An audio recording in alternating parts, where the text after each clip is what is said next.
sujet va être les ordonnances. Et oui, malgré qu'on vit sous la grâce, le Seigneur nous a laissé, avant de partir, des ordres, des commandements. Et deux principalement qu'on va voir ce matin, qu'on appelle les ordonnances, qui touchent le baptême et la Sainte Seine. Donc, évidemment, ça va de pair avec ce qu'on va pratiquer dans quelques minutes, la Sainte Seine.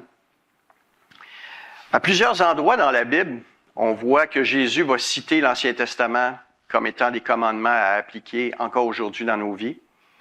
Il va réitérer les 10 commandements à plusieurs endroits et il va en rajouter par la suite. Si on peut en regarder quelques-uns, il y a Matthieu 4, verset 17, qui nous dit et que dès ce moment, Jésus commençait à prêcher et à dire « Repentez-vous, car le royaume des cieux est proche. » Donc, c'était un commandement qu'il donnait. Il ordonnait à ce qu'on se repente. « Repentez-vous. » Un autre, Jean 13, 34 à 35, bien connu. « Je vous donne un commandement nouveau. Aimez-vous les uns les autres. Comme je vous ai aimé, vous aussi aimez-vous les uns les autres. » Donc, ce sont des commandements, ce sont des ordres à suivre. J'ai passé 21 ans dans les Forces armées canadiennes. Un commandement, un ordre, c'est pas négociable. Tout simplement, tout ce qu'on a à faire, c'est de lui obéir. D'autant plus important que ça vient directement de la bouche de Jésus. Jésus en aurait rajouté de sa bouche même dans les évangiles 49 de ces commandements-là. Sans compter évidemment tous les autres commandements que les apôtres, inspirés par le Saint-Esprit, nous ont laissés à pratiquer également. Donc, deux parmi ceux-là qui ressortent particulièrement, celui du baptême et de la table du Seigneur. Pour moi, c'est un sujet extrêmement important. Je crois que la table du Seigneur et le baptême, ce sont plus que simplement une pratique courante. C'est un témoignage. Le baptême, principalement, est le témoignage personnel de ce que Christ a fait dans la vie de la personne. On va, par les eaux du baptême, démontrer notre mort à nous-mêmes et la résurrection en Jésus-Christ. Et tandis que la table du Seigneur, elle, signifie, en fait, est un rappel aux enfants de Dieu de l'œuvre accomplie à la croix pour le salut de nos âmes. Avant d'aller plus loin, si vous voulez, on va demander au Seigneur de bénir ce temps ensemble. Éternel grand Dieu, on a besoin de toi. On a besoin de toi pour t'honorer par ces ordonnances, t'honorer pour qui tu es, pour ta grandeur, pour ce que tu as accompli à la croix. On a besoin de se focusser ce matin sur les merveilles que tu as accomplies pour nous et le prix important que tu as payé. On va te dire un gros merci ce matin. Puisses-tu nous guider, nous conduire, nous permettre de se concentrer et de t'honorer pour ta gloire, Père. Au nom de Jésus, je te demande ces choses. Amen. Donc, comme le baptême sert un peu de moyen d'évangélisation, la table du Seigneur, elle nous rappelle le don incroyable du corps et du sang de Christ qui a été brisé pour nos péchés. Et c'est un mémorial pour les enfants nés de nouveau. C'est quelque chose de particulier pour les croyants. Comme je disais tantôt, du mot ordonnance vient le mot ordre. C'est quelque chose qu'on doit faire comme enfant de Dieu, mais pas dans le but de gagner quelque chose, d'une faveur spéciale à Dieu, mais par amour. On ne veut pas gagner notre ciel, on veut tout simplement dire merci. Et on obéit tout simplement en démontrant notre amour. Plusieurs endroits dans la Bible font le lien entre l'obéissance et l'amour. J'ai plusieurs versets. C'est peut-être plus difficile de suivre pour les références. Vous pouvez les prendre en note. C'est juste que je veux pas focusser uniquement sur les références, mais voir le message qu'il y a à travers tous ces passages-là. Donc, je vais commencer par Jean 14, 15. « si vous m'aimez, vous gardez mes commandements.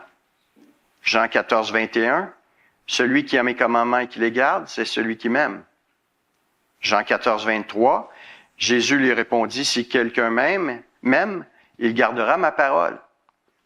Jean 15, 10, si vous gardez mes commandements, vous demeurerez dans mon amour. 1 Jean 2, verset 3, si nous gardons ses commandements, par là nous savons que nous l'avons connu.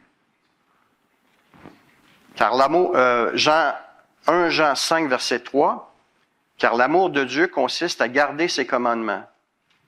Et 2 Jean 1, verset 6, et l'amour consiste à marcher selon ses commandements. Et je suis sûr que vous en connaissez bien d'autres aussi. Donc, est-ce que j'ai réussi à vous convaincre? Les commandements, l'obéissance des commandements va de pair avec l'amour qu'on a pour Jésus. Ça va ensemble. Si j'aime, j'obéis. Donc, le baptême est un commandement.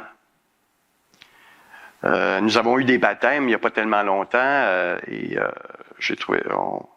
on a trouvé ça vraiment extraordinaire de voir des enfants de Dieu, des personnes nées de nouveau, passer à travers ce beau moment de baptême. Puis je ne voudrais pas non plus répéter ce qui a déjà été dit. Je pense que tout était quand même complet.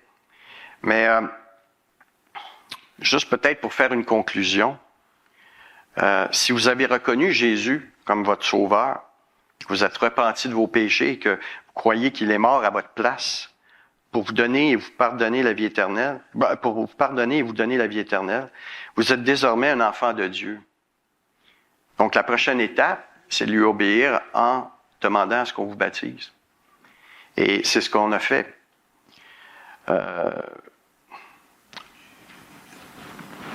Des fois, ce qui se passe souvent, c'est qu'on retarde ce moment-là. Et j'ai de la misère un petit peu à comprendre pourquoi. On va voir dans les textes comment est-ce que c'était quelque chose qui allait ensemble, la foi et le baptême. Et je crois des fois qu'on se donne peut-être des excuses pour retarder ce moment-là. Je vais parler un peu plus, je vais me garder plus de temps pour parler de la Sainte Seine, mais j'aimerais vous lire un peu ce que Timothy Keller a écrit concernant ces deux ordonnances-là. Je trouvais ça intéressant. Il dit, ce n'est pas juste des expériences personnelles et individuelles. Nous sommes membres d'une communauté. Le baptême et le repas du Seigneur montrent que nous faisons partie de cette communauté, la communauté de l'Alliance, le peuple qui appartient à Jésus.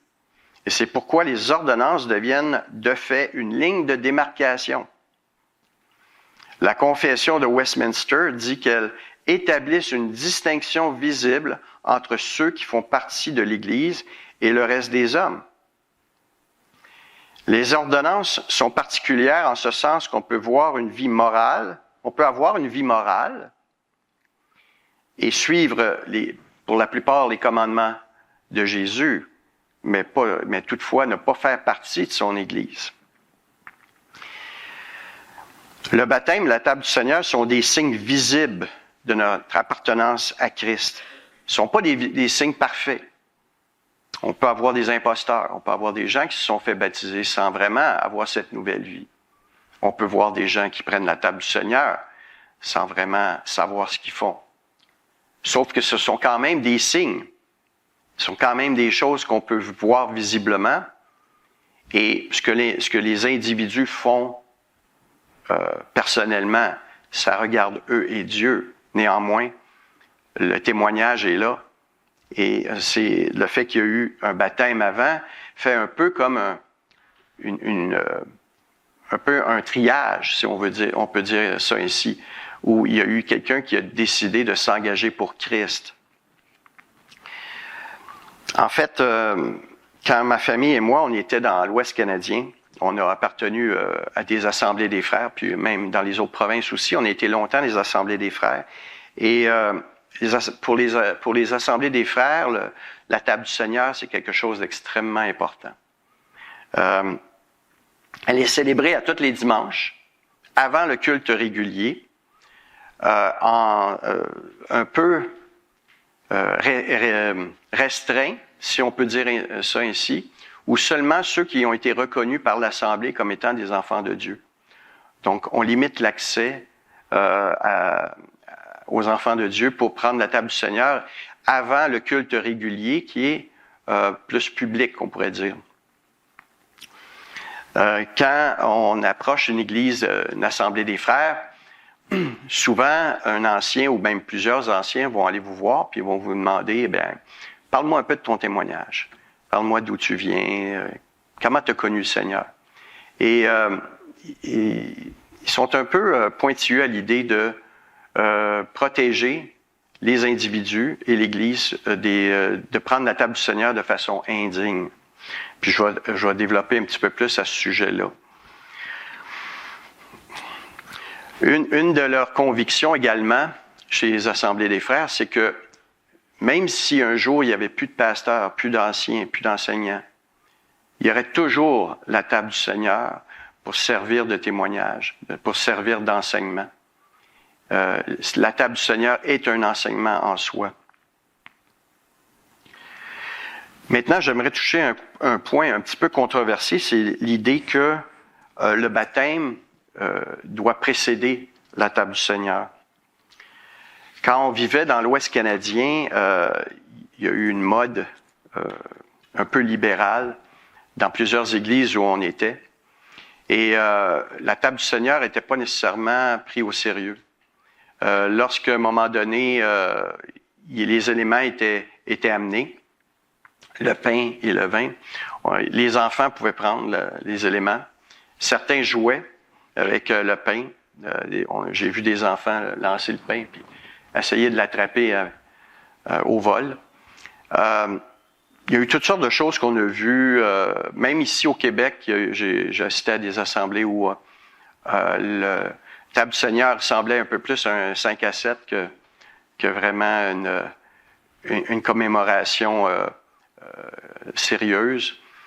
Et pour moi, il y a des choses comme ça qui me font dire que peut-être qu'on a perdu de vue l'importance de ce mémorial-là. Et c'est ça, j'aimerais ça vous ramener à l'idée que on a d'abord des ordres que le Seigneur nous a donnés et il y a un ordre biblique dans lequel il nous les a donnés. Si vous voulez prendre avec moi Matthieu, chapitre 28, on va lire à partir du verset 18. Donc, Matthieu 28, verset 18. On va regarder l'ordre biblique.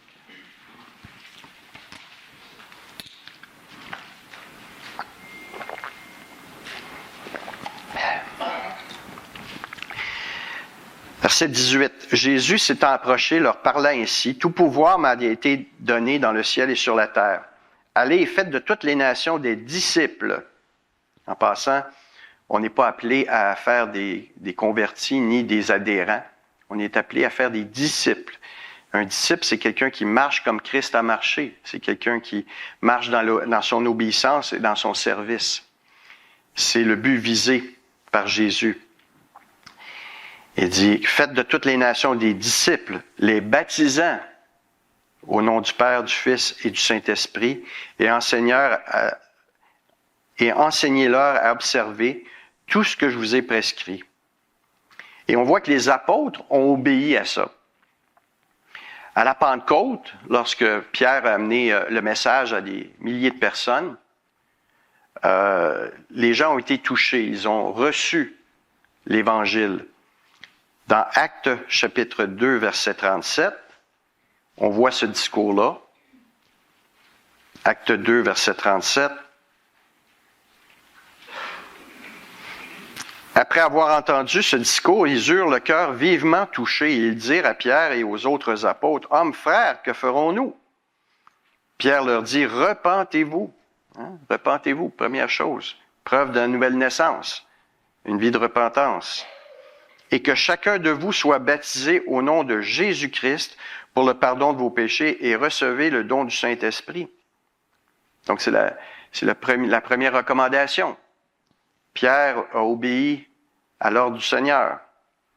Dans Acte 2, verset 41, tout de suite après, ceux qui acceptèrent sa parole furent baptisés et en ce jour-là, le nombre des disciples s'augmenta d'environ 3000 âmes. Ce jour-là, tout de suite. Verset 42. Et il persévérait dans l'enseignement des apôtres, dans la communion fraternelle, dans la fraction du pain et dans les prières. La fraction du pain, c'est un autre mot pour désigner la table du Seigneur ou la Sainte Seine ou la communion. Ce sont que des synonymes, en fait. Donc, les apôtres ont suivi à la lettre l'ordre, on pourrait dire chronologique, que Jésus a amené ici. On voit aussi l'exemple des premiers croyants. C'était comme ça chez les premiers croyants. On pense à l'histoire de Philippe et l'eunuque éthiopien. Je ne sais pas si vous vous souvenez, dans Actes chapitre 8, verset 34, Philippe rencontre un eunuque et l'eunuque dit à Philippe, « Je te prie, de qui le prophète parle-t-il ainsi? Est-ce de lui-même ou de quelqu'un d'autre? » Alors Philippe, ouvrant la bouche et commençant par ce passage, lui annonça la bonne nouvelle de Jésus. Comme ils continuaient leur chemin, ils rencontrèrent de l'eau. Et l'eunuque dit, « Voici de l'eau. Qu'est-ce qui empêche que je sois baptisé? » Philippe dit, « Si tu crois de tout ton cœur, cela est possible. » L'eunuque répondit, « Je crois que Jésus-Christ est le Fils de Dieu. » Et il fit arrêter le char. Philippe et l'eunuque descendirent tous deux dans l'eau, et Philippe baptisa l'eunuque. Il faut lire un petit peu entre les lignes ici, dans le sens que, comment est-ce que l'eunuque a compris que la première chose qu'il devait faire, c'était de se faire baptiser? Il y a certainement quelque chose de significatif, suffisamment fort pour que l'eunuque décide qu'on arrête le char et que ça se fasse là, maintenant. Donc, il y avait... le baptême était quelque chose qu'on faisait immédiatement ou presque. On en a d'autres exemples. Par exemple, dans Acte 16, avec le geôlier, lorsque Paul est emprisonné, dans Acte 16, verset 29, alors le geôlier, ayant demandé de la lumière, entra précipitamment et se jeta tout tremblant aux pieds de Paul et de Silas. Il les fit sortir et dit, « Seigneur, que faut-il que je fasse pour être sauvé? » Paul et Silas répondirent, « Crois au Seigneur Jésus et tu seras sauvé, toi et ta famille. » Et ils lui annoncèrent la parole du Seigneur ainsi qu'à ceux qui étaient dans sa maison. Il les prit avec lui et à cette heure même de la nuit, il lava leurs plaies et aussitôt il fut baptisé, lui et tous les siens. En pleine nuit. Ça pressait. Ça devait se faire. On prenait ça extrêmement au sérieux. Il y en a plusieurs autres exemples. Je pense à Corneille, l'histoire de Corneille, même chose. Pierre annonce l'Évangile à sa famille. Tout de suite, ils se font baptiser, etc. Il y en a plusieurs autres exemples comme ça. Mais mon point, c'est que ça se faisait immédiatement. C'était vraiment un signe associé. Maintenant, pourquoi aujourd'hui on retarde tant? Je sais qu'on ne veut pas, comme Église, baptiser des gens qui n'ont pas compris, qui n'ont pas su vraiment ce que voulait dire naître de nouveau. Et on veut les coacher, qu'on pourrait dire, leur donner un peu d'informations. Aujourd'hui, on est rendu dans une Église où c'est public. C'est une bonne chose. Les gens peuvent venir ici, entendre l'Évangile et être touchés et peut être amené au Seigneur, c'est bon.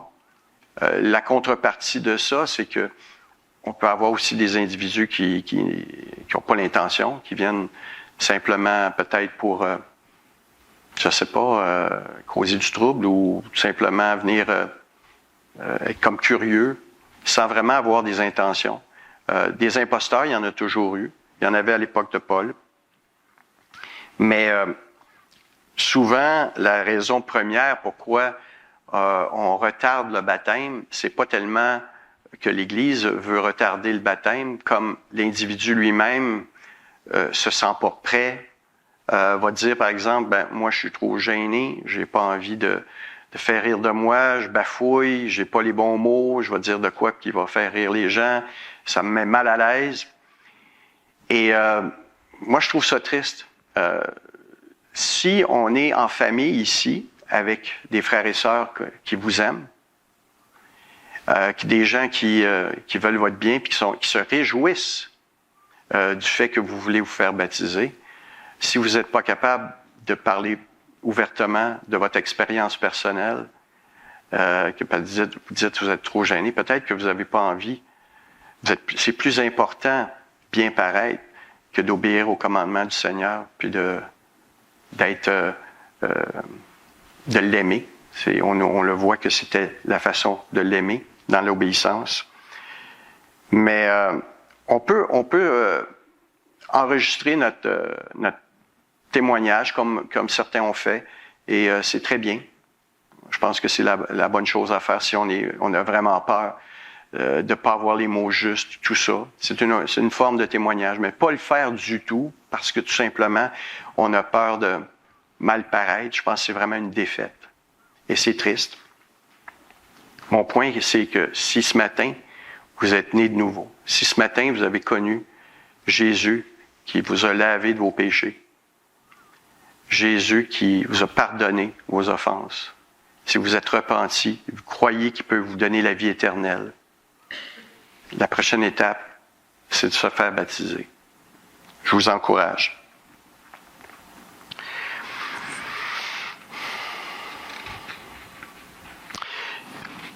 Luc 9, verset 26, c'est assez solennel comme avertissement.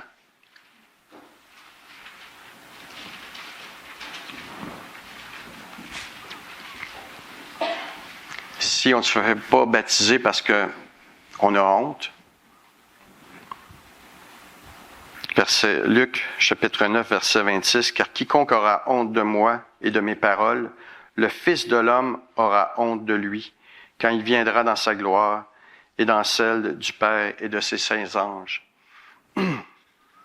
Comme je l'ai dit ici, les gens vous aiment. Ils ne vont pas vous juger.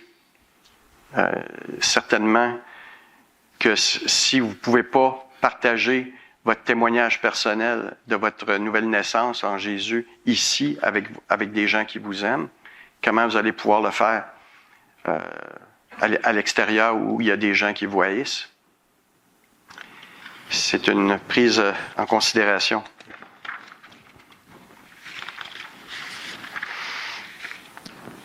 Il y a aussi le fait de dire, je prends la table du Seigneur, mais c'est pas grave si je suis pas baptisé. J'ai de la misère à comprendre comment on peut choisir d'obéir à une ordonnance et pas à l'autre. Pourquoi on peut prétendre, parce que les éléments passent à côté de nous, que oui, on peut prendre la table du Seigneur, mais pour le baptême, on peut attendre. J'arrive pas à comprendre ce réflexe-là. Des fois, je pense que c'est peut-être de l'ignorance ou de l'orgueil, de la rébellion, ou peut-être toutes ces réponses sont bonnes. Je sais pas, mais c'est un point à considérer. La table du Seigneur, troisièmement, c'est pour les enfants de Dieu seulement. Et le baptême permet un peu, comme je disais tantôt, de faire cette sélection-là, d'éprouver les esprits, puis de voir comment la personne qui est prête à se faire baptiser est aussi prête à reconnaître la table du Seigneur pour ce qu'elle est. Dans 1 Jean, chapitre 4, verset 1, vous n'avez pas besoin de tourner, je vais vous lire. « Bien-aimés, n'ajoutez pas foi à tout esprit, mais éprouvez les esprits pour savoir s'ils sont de Dieu, car plusieurs faux prophètes sont venus dans le monde. » Donc c'est ça, soyons honnêtes, l'Église est un lieu public et c'est correct. C'est un endroit où n'importe qui est bienvenu. Mais pour ce qui est de la table du Seigneur, c'est réservé exclusivement aux enfants de Dieu. Comme je disais, je parlais des assemblées des frères, bien, on voulait protéger les individus de faire des choix pendant la table du Seigneur qui pourraient être une condamnation pour eux-mêmes. Et c'est pour ça qu'on restreignait aussi l'accès. Maintenant, comment on peut amener un jugement contre soi-même lorsqu'on prend la table du Seigneur sans discerner le corps et le sang de Jésus? Je vais amener l'explication ici. Prenez avec moi 1 Corinthiens chapitre 11. On va commencer à partir du verset 17.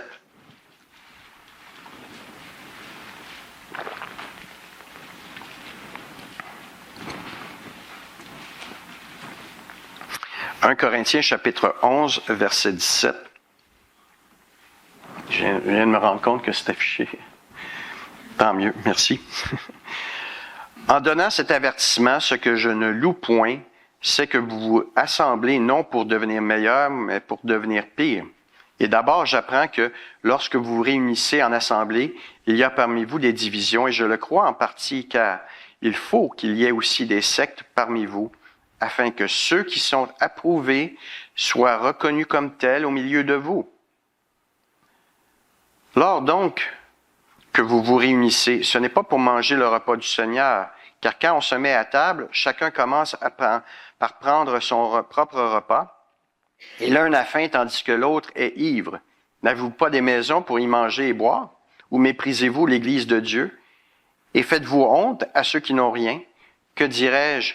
Que vous dirais-je? Vous louerai-je? En cela, je ne vous loue point.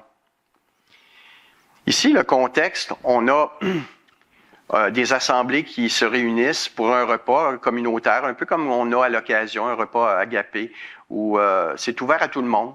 C'est la partie publique de l'Église où tout le monde vient partager un repas. Et quand nous, on fait ça, on invite des gens aussi qu'on connaît, des amis. C'est une façon de communiquer notre amour. Et c'est public. Donc, il y a toutes sortes de gens qui allaient là. Il y en avait qui étaient avec des bonnes intentions. Il y en avait qui étaient des gens nés de nouveau, ceux qui étaient reconnus comme tels, approuvés. Et il y avait ceux qui venaient pour prendre un verre puis manger. Et le repas du Seigneur était soit pratiqué avant ou après ce repas-là. Néanmoins, il y avait des problèmes à discerner, à faire la distinction entre les deux parties. Et c'est ce que l'apôtre Paul ici veut essayer de corriger. Il veut leur expliquer, faire la distinction entre ce qui fait partie du repas du Seigneur et le reste. Donc, il va dire à partir du verset 23, il va déterminer le but, pourquoi on prend la table du Seigneur. Verset 23, « Car j'ai reçu du Seigneur ce que je vous ai enseigné, c'est que le Seigneur Jésus, dans la nuit où il fut livré, prit du pain, et après avoir rendu grâce, le rompit et dit ceci. Ceci est mon corps qui est rompu pour vous. Faites ceci en mémoire de moi. De même, après avoir soupé, il prit la coupe et dit, cette coupe est la nouvelle alliance en mon sang. Faites ceci en mémoire de moi toutes les fois que vous en boirez. Car toutes les fois que vous mangez ce pain, que vous buvez cette coupe, vous annoncez la mort du Seigneur jusqu'à ce qu'il vienne. Donc ça, c'est le but.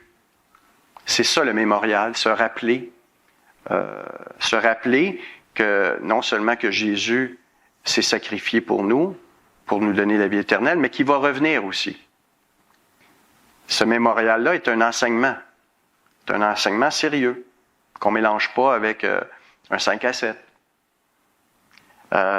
Même un peu plus loin, il va donner la méthode, comment on doit participer. Au verset 27, il dit ceci, « C'est pourquoi celui qui mangera le pain ou boira la coupe du Seigneur indignement sera coupable envers le corps et le sang du Seigneur. Que chacun donc s'éprouve soi-même et qu'ainsi il mange du pain et boive de la coupe. Car celui qui mange et boit sans discerner le corps du Seigneur mange et boit un jugement contre lui-même. C'est pour cela qu'il y a parmi vous beaucoup d'infirmes et de malades et qu'un grand nombre sont morts. Si nous nous jugions nous-mêmes, nous ne serions pas jugés. Mais quand nous sommes jugés, nous sommes châtiés par le Seigneur, afin que nous ne soyons pas condamnés avec le monde. » Des mots ici intéressants, beaucoup. et un grand nombre. Ce que le texte est en train de dire, que ça se peut qu'il y a des gens qui sont malades et certains même sont morts à cause de la façon profane dont ils ont pris la table du Seigneur. Puis je vois pas que c'était uniquement pour cette époque-là. Je vois que ça pourrait se produire ici aussi. Donc c'est quand même sérieux, c'est un avertissement quand même très sérieux. Et qu'est-ce que ça veut dire? Que veut dire manger et boire indignement? Qu'est-ce que ça veut dire ne pas discerner le Seigneur?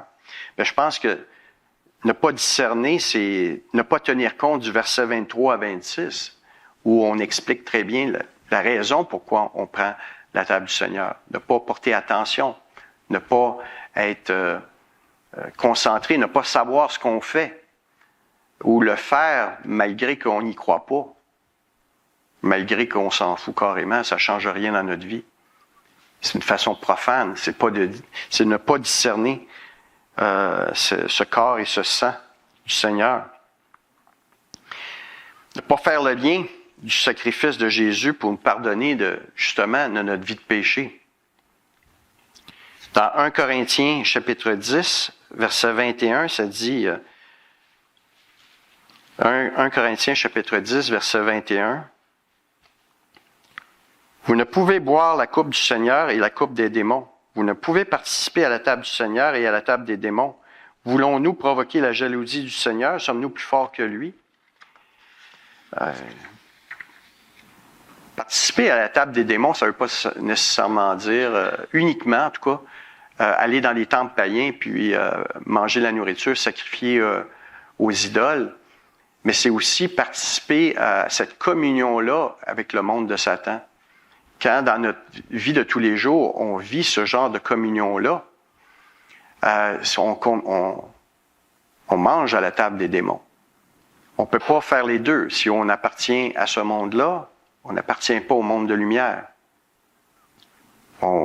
Si vous êtes assez responsable pour discerner que votre vie est une vie qui est animée par l'égoïsme, animée par le désir de plaire à votre Père céleste qui est le démon, eh bien, c'est certain que la table du Seigneur, c'est pas pour vous.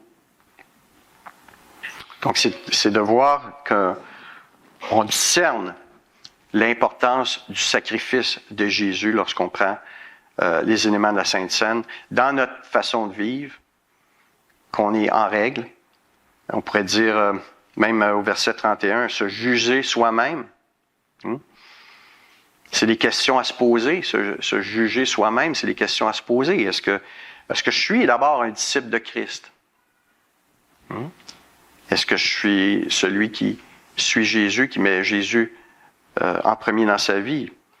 Est-ce que je comprends ce que je fais? Est-ce que je comprends qu'est-ce que veut dire le corps et le sang de Christ? Suis-je dans l'obéissance? On l'a vu tantôt. Si on aime Jésus, on va vivre dans l'obéissance. Si on ne l'aime pas, pourquoi je prendrais la table du Seigneur? C'est de ne pas discerner à ce moment-là le corps et le sang de Jésus. Ensuite, est-ce que je suis en règle?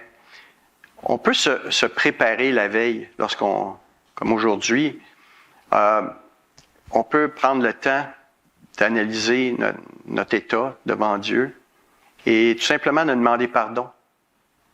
On ne parle pas qu'on mène nécessairement des vies de débauche, mais qu'on n'est pas toujours en règle avec le Seigneur dans nos choix, dans notre façon de vivre. Et puis, la veille, on peut tout simplement prendre un temps avec le Seigneur dans la prière, puis dire, Seigneur, je te demande pardon. Ce matin, avant de prendre les éléments de la Sainte Seine, on va avoir un petit temps, une minute de concentration où on va penser à notre vie. C'est le temps de le faire. Si vous avez des choses que vous voulez donner au Seigneur, pour rétablir cette communion avec lui demander pardon, c'est la chose à faire. C'est entre vous et Dieu, dans votre intimité. C'est le temps pour le faire. Et si vous ne vous voyez pas comme un enfant de Dieu, si vous voyez que votre vie ne correspond pas aux choix, par les choix que vous faites par contre,